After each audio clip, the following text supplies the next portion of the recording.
Bologna in 4, Cavinelli Riva, Padova Nuoto in 5, Riccardo Caldieraro Idros in 6, Andrea Dalla Fina Schio Nuoto in 7, Francesco Ambrogi Padova Nuoto in 8.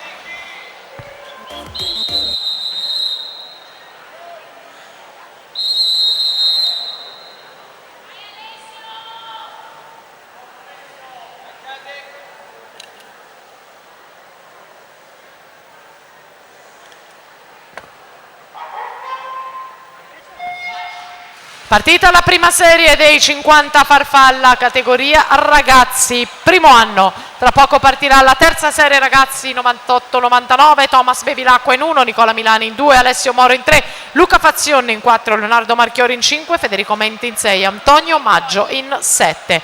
Ricordiamo che le premiazioni dei 100 rana maschili, dei 100 farfalla femminili, a seguire dei 50 farfalla al maschile saranno durante i 400 stile libero, quindi subito dopo la partenza della prima serie dei 400 stile libero maschili ci saranno le premiazioni. 29,84 intanto per Riccardo Calvi.